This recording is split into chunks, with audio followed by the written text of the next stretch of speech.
The following is a JSW Media Group production.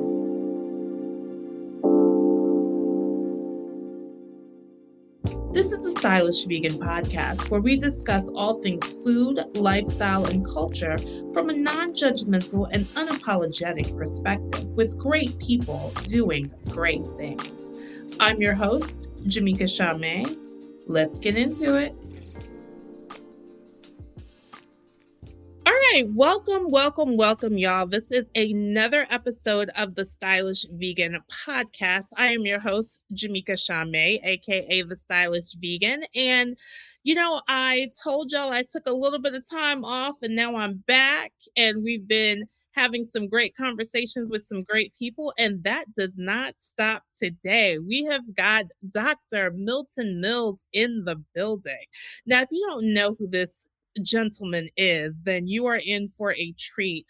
Nationally, well, probably internationally known physician who is plant-based, vegan, and tells us all of the things about our body that we should know and that we should be promoting. So I'm going to shut up a little bit and allow you, Dr. Mills, to introduce yourself a little bit. I'm really thrilled to have you on the show. Thank you so much for joining us today. Well, thank you, Jameka, for inviting me, and it's a pleasure to be here.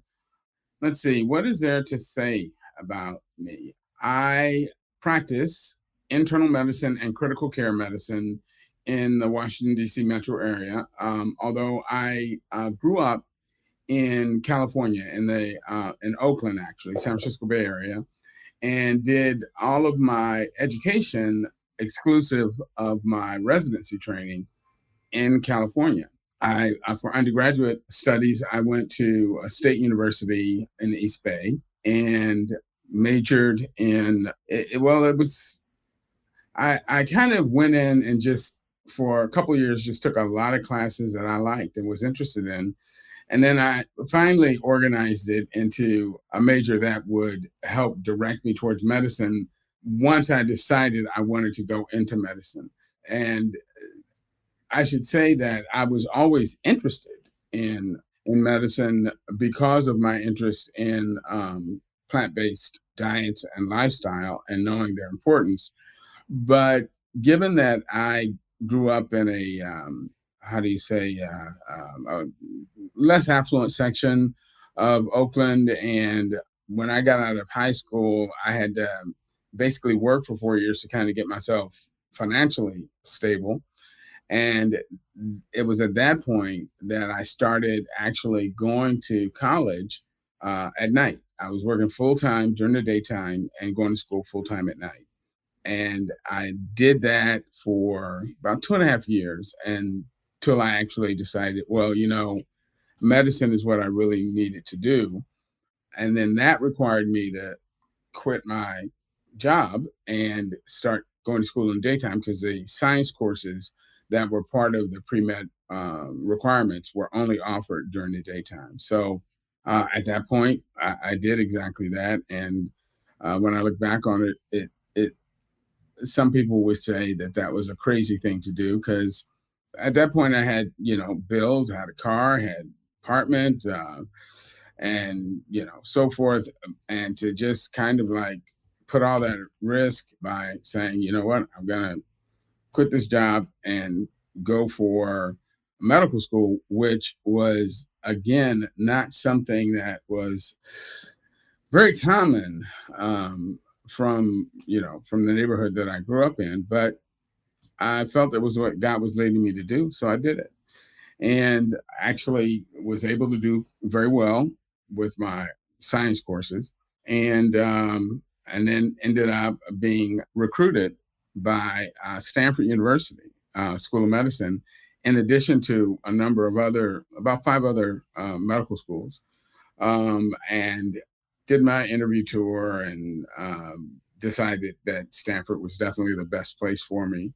And that's where I went to medical school. And then when I finished at Stanford, I ultimately came out to Washington, D.C. to complete my residency at Georgetown Hospital, internal medicine department. So that's kind of the sort of the Reader's Digest version of my background. I can definitely see how that was indeed a pivot, making that decision from, you know, how comfortable it can be when you are working, you're getting that money in, and, you know, especially if you're doing kind of well, you're getting your cash, and especially if you come from a background where you might not have had that affluency and might not have had that kind of money before and having it steady. How did people react? Like your friends, your family, what did they think? I mean, I know it's med school, you know, in preparation of med school, but still, what was that like? That was really interesting because I'll tell you what I actually had for where I was at that stage of my life. I actually had a pretty good job. I was working as a graphics clerk for Pacific Bell, which eventually became Verizon. And at that time, Pac Bell designed all of its in-house forms that they use for whatever purposes, and so they had a full graphics department. I was one of the graphics. I don't want to say artists because doing forms is pretty straightforward, but it paid decently, and I was doing okay. And when I told my boss, who happened to be a Caucasian woman, that I had decided I was going to go to medical school and that I was going to try to go to medical school, and that meant that I had to quit my job so that I could take my courses in the daytime. I want to tell you that this woman looked me up and down like I was covered with flies and dirt, and she said, "I can't believe you're going to quit a good job to go chasing a pipe dream." Wow. Exactly. As if you going to medical school was a Well, pipe. it's just exactly so far out of my league that it was silly for me to even think about it. And the under sort of tone in her voice was, "You're just looking for a reason not to work." Mm, And mm, so I just, again, I decided right then and right there that when I did get my acceptance letter to medical school, I was going to come back and show her. And I did exactly that, by the way. And I just said to her, I said, you should be really careful what you say to people because you could have dissuaded me from doing this. And, fortunately, I mean, I was always a very sort of self-actualized person, and I looked to God to give me instructions on what to do. But because it was a big decision. It was a huge decision on my part, to let go of that financial security and to put a lot of things at risk to try and do something that essentially no one else that I knew had done. And my parents were working class people. They hadn't gone to college. I mean, they're both very intelligent, bright people, but coming up as they did from being born in the South, born and raised partially in the South, and then moving to the West Coast, they simply did not have the option of going to college, and so they just got jobs. And my dad worked as a laborer in a factory, and my mom worked as a bank teller and a cashier. But they always did encourage us to, pursue education and to definitely strive to do what we felt was important in life, and that was worthwhile.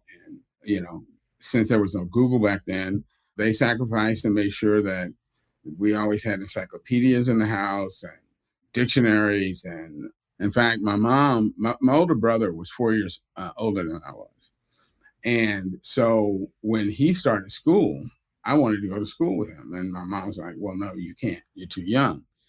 So I said, "Well, then, teach me how to read." And so she did. And so she started teaching me how to read at 3.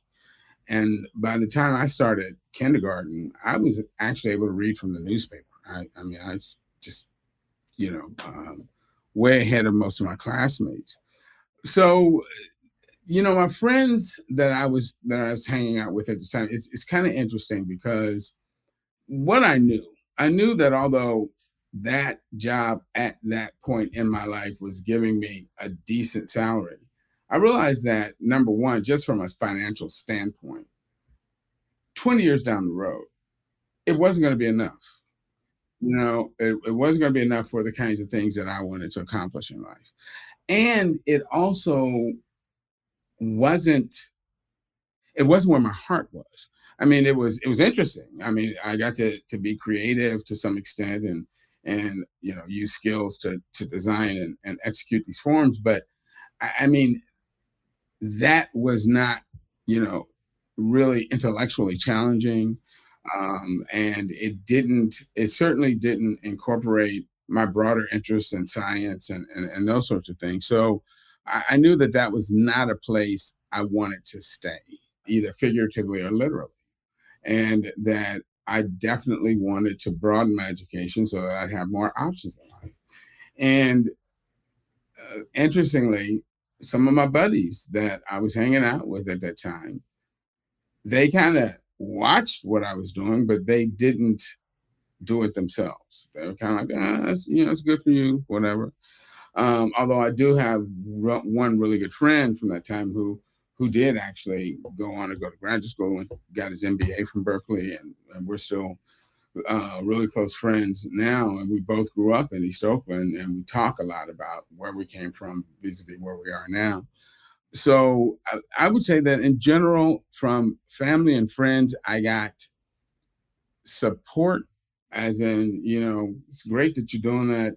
Didn't get a lot of direction because not no one else had done that, but people were generally supportive, although I do think that they thought I was a little crazy for just quitting my job and doing this.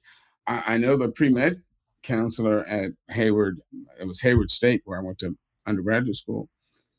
When I walked into his office and told him I wanted to go to medical school, and he kind of looked at me and looked at my background, it was really interesting because he was incredibly clinical in how he offered me instructions. In other words, he just kind of pulled out some books and he said, well, when you look at the number of people who went to medical school in the past year, most of them had this particular major, and these are the pre-med recs you have to do. I mean, it was really, really dry. And what I realized after the fact was that he wasn't sure. He probably didn't think I could do what I wanted to do, but he didn't want to discourage me. But he also wasn't saying, hey man, I know you're going to blow this out of the water, get in and do whatever. And, he laid out what I needed to do, and I planned my schedule out accordingly. And then when I showed up at his office almost 3 years later with my transcripts and my MCAT scores, he almost started doing backflips. I mean, Wow. he was much more supportive, much more of a booster. And again, I don't fault him for that. I realize, because a lot of kids, say, hey, I want to go to medical school. They don't really realize what it takes, especially if they don't come from a background where they have professional parents or a tradition of professionalism in the family. And because I knew I knew several people who had started out trying to do pre-med and either left that track or just left school altogether because it just proved to be too much for them. So, but once I showed him that, I obviously was capable, he was very, very supportive. And I mean, I still have nothing but the highest affection for him, because I realized that he was trying to walk a line that was very fine between, again, not discouraging me, but not pushing me to do something that I might not be ready for. Right. But once I showed him that I had the ability, he was, I mean, squarely in my corner, and was very proud of my accomplishments. Because actually, at the time, I was the first student in the history of that university that had ever been accepted into Stanford School of Medicine. Wow. Yeah. Really? Yeah, and it may still be that way. I don't know. But, so yeah, uh, it was quite an achievement. Yeah, and it takes a certain amount of internal fortitude to continue to go after your dreams when that isn't quite the reality around you, right? When you are Right. that one person who is like, I'm going to do this, and it's not quite what everyone else is doing, and you have to stand apart. You got to dig in and just make it happen. That's true, and I mean, I can't, I can't let this go without giving due to God, because the thing, I mean, when I look back on that whole scenario, I mean, quitting my jobs, trying to do pre-med with no sort of background and history, it looks crazy, it certainly looks impulsive or ill-advised. But because I felt that this was what God was telling me to do, I felt that I would do it. It's that definition of the faith walk, right? Yeah, So when you get that nudge, that tap on the shoulder from God, you just have to go for it, or it will always nudge at you. It will right. always nag. Well, and it's funny you should say that, because I had talked about when I first started in college. I thought about pre med, but pushed it out of my mind, because at that point I was thinking, man, you've already been out of high school for 4 years. You're just getting started. That means that if you do try to do pre med, it's going to take X amount of time. Then you got to go to medical school, and it's going to take 4 more years of medical school. Then there's going to be 4 years of residency, and you're going to be, well, in your 30s, which at that point seems yeah, right, Woo! seemed like such a big deal. And so I just said, no, I'm too far behind the eight ball. And so I was gonna do a major that allowed me to get a master's in public health. But then this voice in the back of my mind kept telling me, you need to be a physician. And then I remember, just one day the realization hit me that, if you're blessed to continue living, you're gonna be 33 at some point. It's better to be 33 and a physician than kicking yourself in the butt saying, by now I could have been. Yep. Because And you and would have. when that kind of sort of that realization came to me, I'm like, what am I doing? I need to do this. I need to at least try to do it.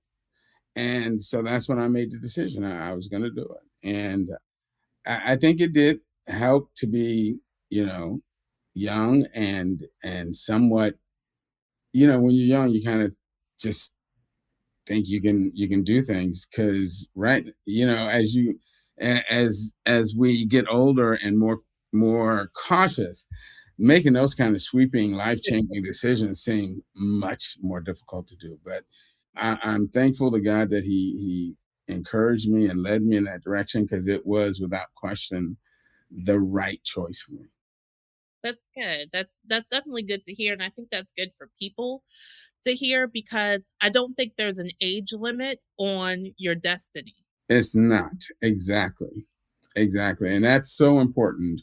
And I worked as a pre-med counselor when I was a med student for the first half of my um, years in med school, and that's, the fact that I was more mature and had the benefit of this experience helped me to talk to students about that to realize that we're all on our own individual journey. And my journey is not going to look like somebody else's journey, because we come from different places and we have different characters and different skills and different abilities. The only thing that really matters is that we do what's right for us within the context of God's overall plan for us. And that should be our guiding sort of light or star, and not what everybody else is doing, because everybody else has to live their own life. and it's all about what's right for us. It's that individual, like we were talking about before, that faith walk, that individual journey of discovery of yourself and what you need to be doing and being led in the right way. Which is, that's always admirable when people actually walk the path when they're supposed to walk the path, Yeah. as opposed to be hit over the head later when you haven't done what you're supposed to do. But I've had a few of those experiences too, but yes, but I've tried to minimize them, and it was it was really important for me because I did not want to spend my life trying to make money and accumulate stuff that ultimately didn't matter. Again, I realized early on that you know the things that we buy and we bring into our life, cars, clothes, houses, it's stuff, and it I mean, one, you should be very careful about why you go out and chase something to make sure that it's something that you really want and not just because everybody else is doing it, because that's the worst possible reason. But I knew that I wanted to spend my life making a contribution to the world and trying to help to the extent that I could make this world a better place. And that was not going to be achieved by just trying to make a bunch of money. I mean, because money ultimately is meaningless. I mean, it buys you a bunch of junk that will ultimately, as the Bible says, rot away one day. But it can't. It certainly doesn't buy you happiness, which is why most of the rich people in the world spend half their life drunk or high, and it doesn't make you a better person.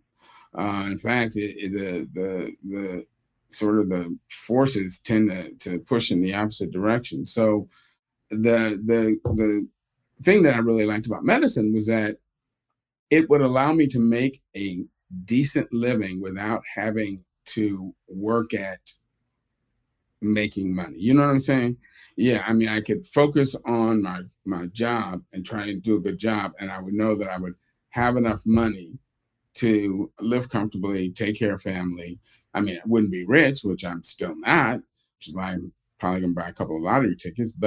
Um, but by the same token, I'm not scuffling and scraping and worrying about keeping the lights on. So that was another advantage. But the main thing was that I realized that for me to help people understand that in order to optimize their health, minimize their risk for chronic disease, and live as long and as healthfully as possible, that they needed to become plant based because we are plant based organisms.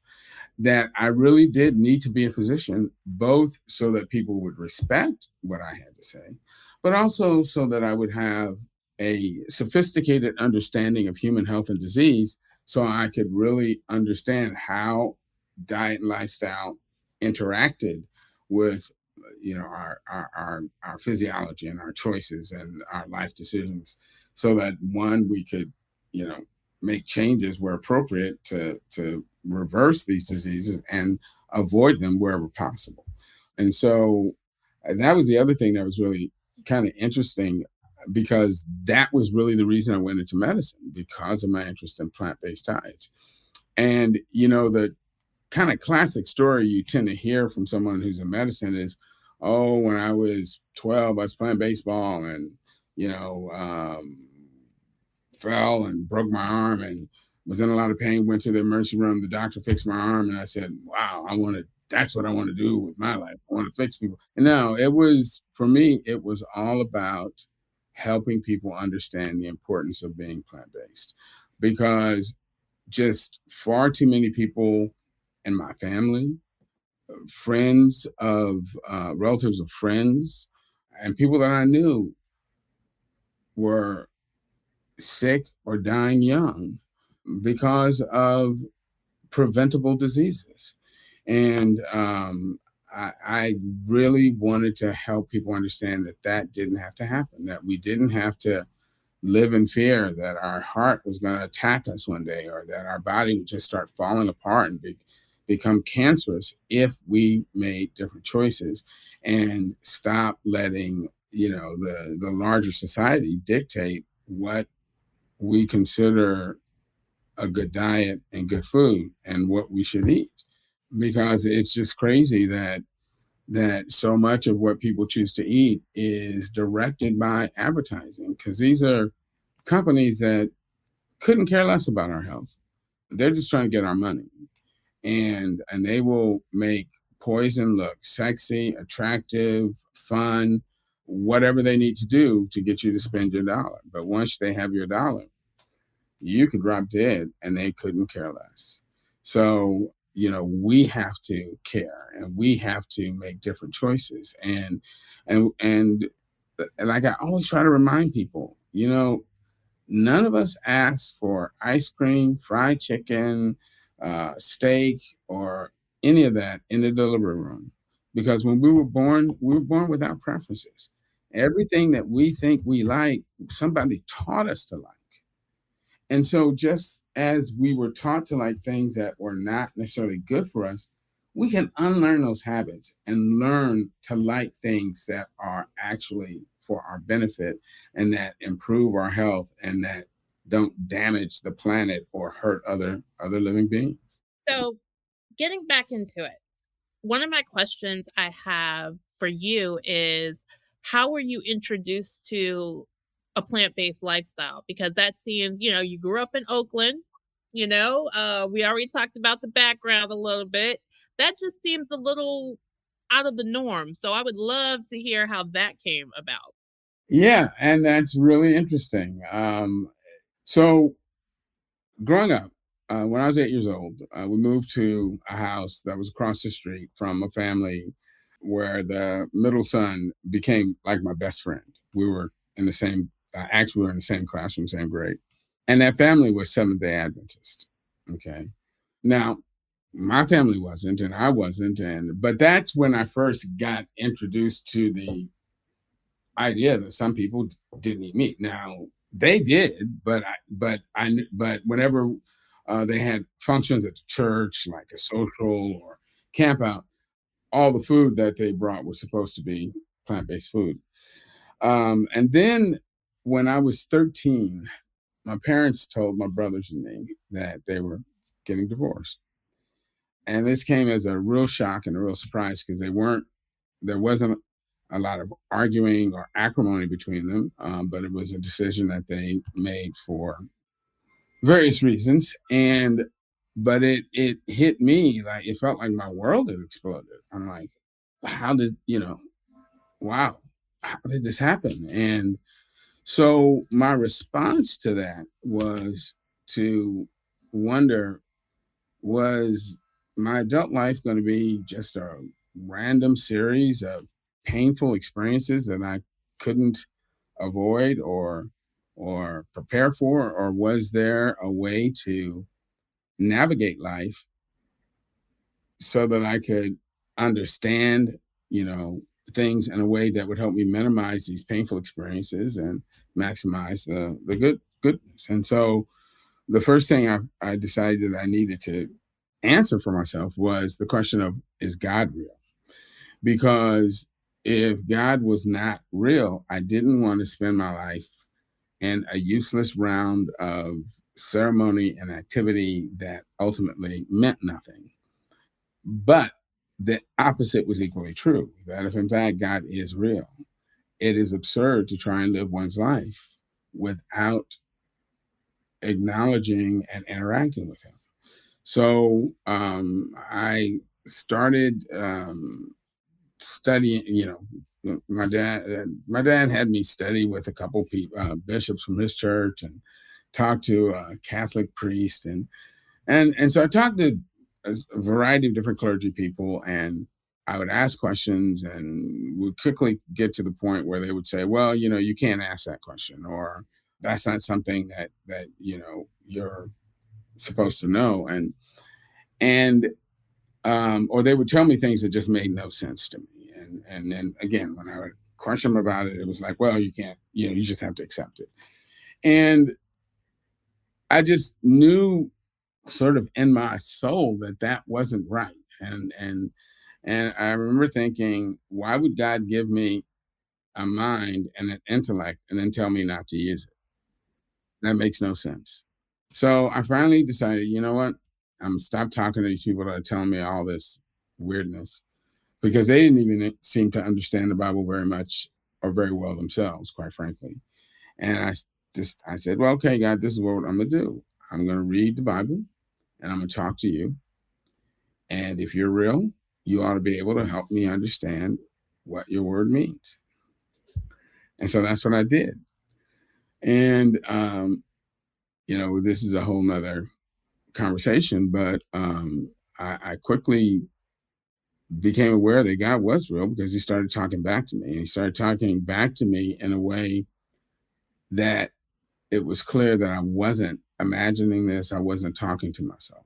And then as I read the Bible, boom, right there in chapter 1, he creates human beings and he tells us what we're supposed to eat. Yep. And he says we're supposed to be completely plant-based. And I was like, whoa.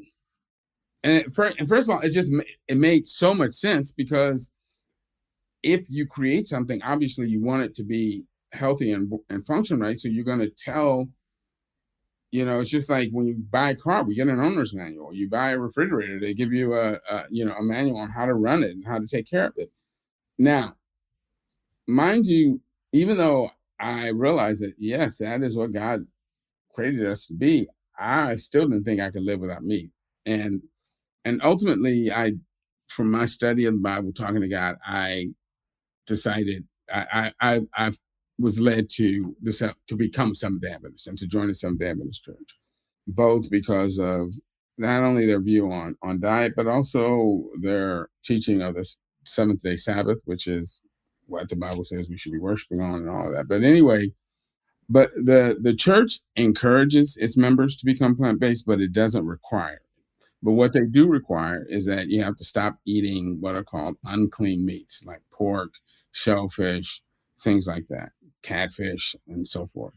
And so, I gave that up, and it seemed like a huge sacrifice to me because my mom was a great cook, and I loved, her pork chops and ham and all this, but I was like, you know what? Bible says don't eat it, so I'm gonna stop eating that. But I didn't think I could live without steak, hamburgers, and occasional chicken.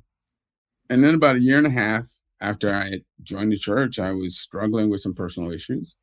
And I was talking to God about it one night. And he said to me very, very clearly, once again, he said, if you want a closer relationship with me, you have to have a clear mind. And for that, you need a better diet. You have to stop eating meat. And I remember that moment. I mean, like it was maybe a couple of days ago because I felt this sense of panic. Like, how can I do this? I can't live like this. But God had put a choice in front of me. So I just said, well, God, if you want me to stop eating meat, you have to take away the desire to eat it. And he did. And I stopped from that night forward. And once I stopped eating meat, I'm telling you, within days, I felt the difference in my health. I absolutely had more energy. I felt my mind literally was clearer. My acne disappeared. I was 16 at the time, and I needed less sleep. And I was like, this is for real. This really is healthier. And so from that point on, I actually started doing talks in my neighborhood and at church and for different groups with posters showing them how meat eaters were designed and plant eaters were designed, and pointing out that we were really meant to be plant eaters, and pointing to the medical literature that shows that people who adhere to a vegetarian diet, veganism really wasn't talked about Right. back then, were live longer, had fewer diseases, and were just more healthful. And so from that standpoint, I kind of never looked back because that really was I guess, my calling. And then ultimately it led me to choose medicine as a career. Yeah. I mean, it fueled everything, it seemed. It Yeah. seemed your calling came when you were young, 16. That's pretty intense to make that kind of a decision. And it was, although I will tell you that I didn't realize I was making that decision. You know what I mean? I mean, I was making decisions that were logical for me in terms of trying to help people understand how important their diet was and all that. I did not realize where it was going to lead me. And there's a gospel song that says, "As I look back over my life, I can see how the Lord has led me." And that's definitely true for me. That I see how these decisions, one led to the other, and they built upon themselves, and it ultimately led me to where I am now. And even as a kid, I had this driving desire to understand why things were the way they were and how they worked. And so immediately, one of the things that I wanted to really understand and help other people understand was why being vegan or plant-based was healthier for us. Because you know it's, for me, it's not enough to just say, well, studies show it's healthier.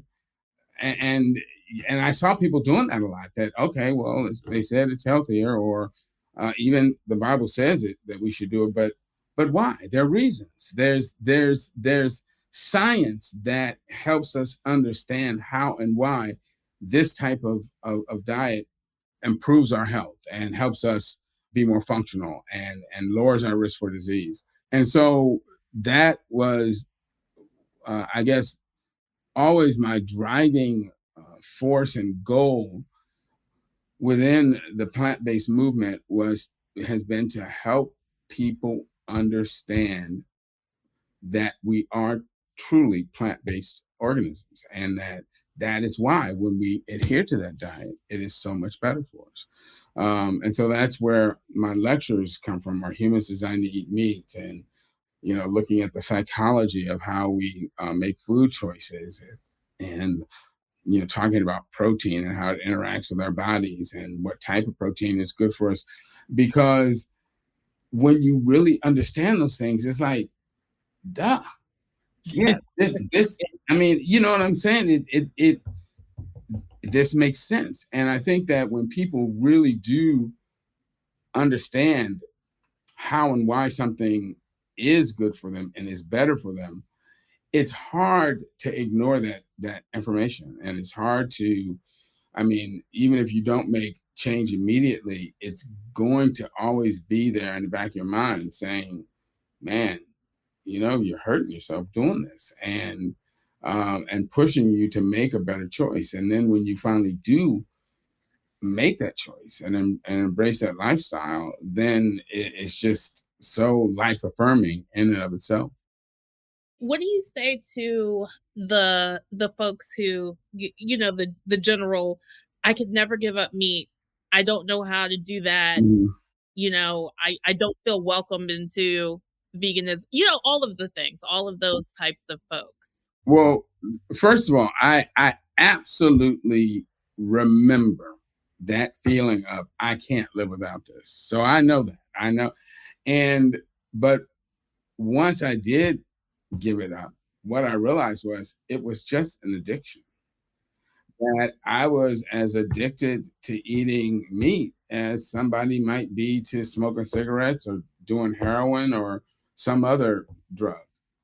And that, as with any addiction, you can break it. Because, as I say, we weren't born doing this, we were taught to do it. And when you think about the emotional attachment we have to it, I asked people, I said, are you in a relationship? And, probably at least 2/3 of the people say, well, yeah. And then my next question is, are you in a relationship with the first person you fell in love with? No. and, and And the point is that, we all remember that first person we fell in love with, and we felt like, oh my God, I cannot live if I'm not, inhaling the breath this person exhales. And then they do some things that make you realize this person is not good for me. You know, they're an idiot. and and I need to move on. And you leave that situation and you find something that hopefully, and then I would say in most cases, is better. And then once you love that person, the love is every bit as wonderful, as amazing, as affirming and supportive as, you know, what you had before, or even more so. And the point is that just as we learn to love other people, we can learn to love another diet.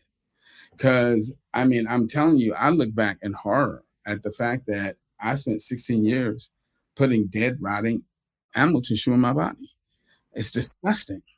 And when I smell people cooking meat now, it will make me throw up because it smells like exactly what it is, a burning, rotting corpse. And it's just it's really shocking when once you've been sort of delivered from that, for lack of a better expression, and you step back and you realize who taught us to spend our lives eating death Mm, and dining on dead bodies. I mean, how did that become a thing? It's really hideous when you think about it. When I was raising my nephews, and they kind of were like, "Well, I'm not vegan." I'm like, "Well, you are when you're with me, because I don't." But I would joke with them and tell them, you know what? If you eat meat, you might as well go to the funeral home, lift up the casket, and start licking the dead bodies, because mm, that's exactly what you're doing. A corpse is a corpse. It's the same thing. And just as disgusting as that concept would be for most of us, we really need to understand we're doing exactly that when we're dining on the dead corpse of an animal. yeah. And you cannot put rotting, necrotic, toxin laden tissue in your body and expect to be healthy. You can't. It's not going to happen. It's not No. gonna And happen. that's why our bodies start to fall apart, and we start to feel the ravages of aging. It's not aging per se, it is what we've been doing to ourselves. But the good and the great news is that once you stop, the minute you stop, your body can start to repair itself and to access these healing properties and compounds and plant foods to rebuild itself and to undo a lot of the damage that we had done, and you will feel absolutely amazing. And everybody's heard that apocryphal story from the one person who said, "Oh, well, I tried to be plant-based, and I was tired all the time, and I had no energy, and I felt weak, and then I ate a piece of meat and immediately I felt better." Well, first of all, a couple things. Number one, the fact that you felt better immediately before the food even got out of your stomach tells you it was all in your head. That was psychological. Okay, number one. Number two, when you ask those people, what were you eating? They'll tell you, I was eating a lot of salad and stir fry. I'm like, well, first of all, that's your problem. Salad and stir fry I mean, those things are healthy, but it's not enough calories for an animal your size. As for a Right. rabbit, you need to eat some real food. You need some grains, some legumes, some root vegetables, and so forth. But the bottom line is that I tell people to memorize this, that going plant based is like having sex. If you didn't enjoy it, you weren't doing it right. Yeah. And it's just that simple. Because when you do a plant based lifestyle right, you feel better than you have ever felt. And that's just, I mean, it's you. That's what happens. And so if you don't feel that way, you're not doing something right. And the goal is not to just give up and go back to, death and decay. It's to figure out, okay, what do I need to do differently so I can really reap the benefits of this lifestyle? Let's talk about what advice would you give someone who is trying to make that transition into a plant-based lifestyle? So, different people have different ways of doing it. Some people try to do an elimination type thing. They'll eliminate one type of meat and then another type of meat, or they'll say, well, I'm only going to eat meat at certain times during the day. And I can't decry that, because if it works for some people, then I just have to say I salute you. My advice, however, is to just quit, because it's like doing drugs. If you keep messing with them, before you know it, you're gonna be back at the crack house. You know what I mean? And so I think it's better. I know it's better for us from a health standpoint to just eliminate it and make that wholesale change. And yeah, there may be a period of when you kind of think maybe you might crave something, or you might think about, I want to do. But it's like when you broke up with that foolish boyfriend or girlfriend, there was times you wanted to call them up, and you caught yourself and thought better and said, I'm not going to do this, because I know what's going to happen. We're going to end up right back where we were, screaming and hollering and fussing at each other, or getting cheated on and treated like garbage. So you resist the temptation and you stick with your choice. And so that is the way that I think is best. It's just to eliminate it and to make a wholesale change, because then you start to see the benefits almost immediately, and they eventually become self-reinforcing. And there certainly are now a number of different vegan versions of things that people like and commonly eat, such that you really don't have to miss a lot of the things that people love. I mean, the plant-based ice creams are, many of them are indistinguishable from regular ice cream, but they don't have all those hormones and aberrant proteins and the problems with dairy. The burgers and other things. Again, I wouldn't.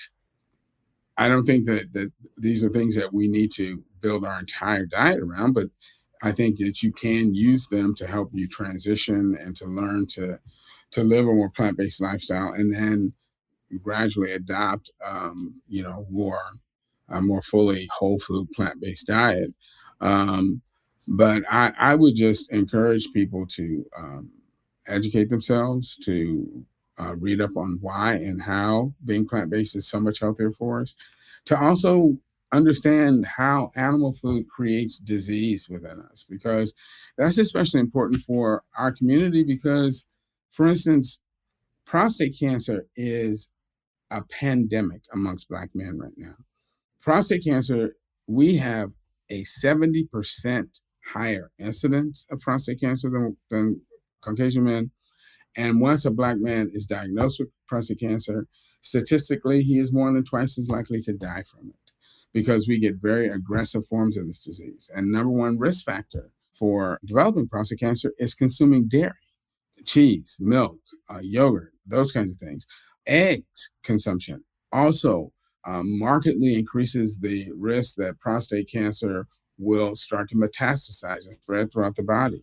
So, I mean, there are very important reasons to make these changes.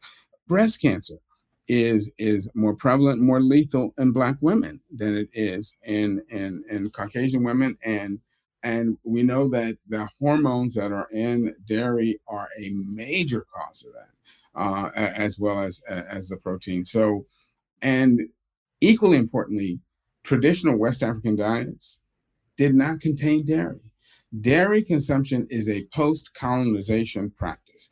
It is something that was foisted on Black and brown people by European colonization. And, we need to decolonize not just our diets, but our mindset in terms of what we consider to be healthy and appropriate to eat, because it's killing us. I mean, it is just killing us. I mean, to see people, yes, dying in their 40s and 50s is just tragic beyond belief. because it shouldn't be that way, and it doesn't have to be that way. To see people struggling with diabetes and heart disease and autoimmune disease and in their 30s, 40s, and 50s. Again, we don't have to live like that. We can be healthy. We can be in full possession of our faculties, and all we have to do is make different dietary choices, and that is just so key. And as I said, don't think about what you think you like, because whatever that was, somebody taught you to like that. And it's time to throw off that mindset and embrace something that is really healthy and life affirming for ourselves and for our family. And that's the other important thing, is that most of us have children in our lives, one way or the other, either our children, grandchildren, nieces, nephews. We should not be teaching them habits that are already starting to damage our health and limit our life expectancy. Why would we pass that down to kids who are looking to us to show them the way to live and to navigate their lives? If you can't do it for yourself, do it for those you love, because it is just, there's no reason to saddle our children with these health problems that we're struggling to get over and get beyond. Absolutely. Absolutely. I think that this has been an incredible conversation so far. We've been talking for like an hour, and I feel like we could Yeah. go for so much longer. But before we wrap up and go, I want to ask you, because this is the Stylish Vegans podcast, and one Mhm. of the things that we talk about is the fact that vegans and plant-based folks are not a monolith. We Right. are varied. We are, we laugh, we Right. talk, we Yes. do all the things, right? We're not always preaching at people. Well, they think we are. So it's just because That's a conscience whooping a butt. Yeah.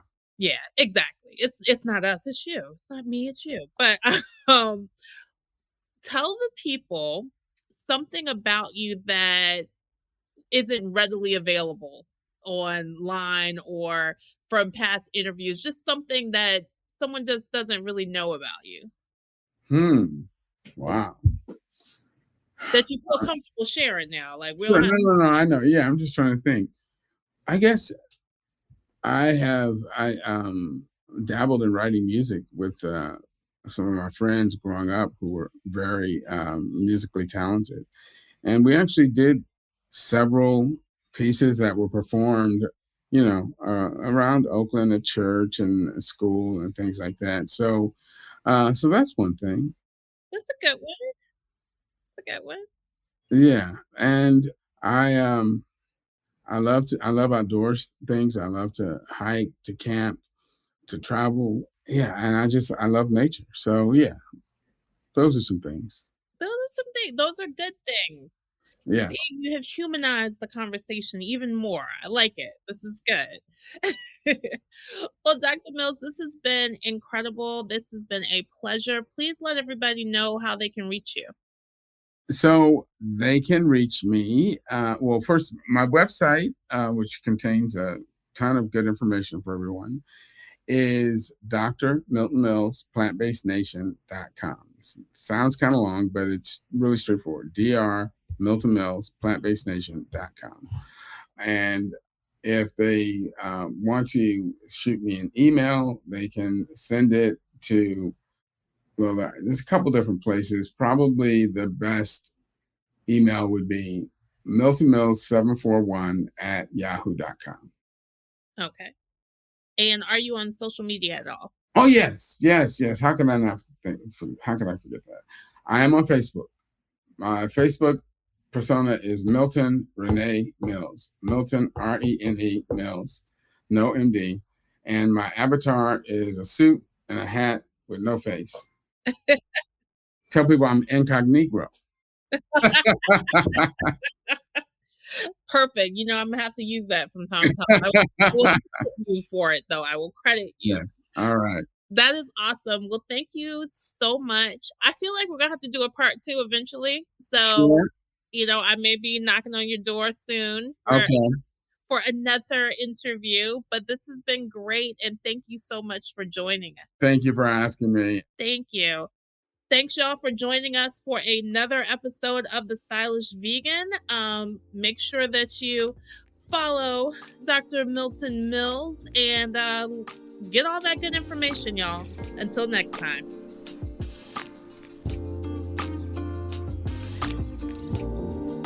Thank you for listening to the Stylish Vegan Podcast.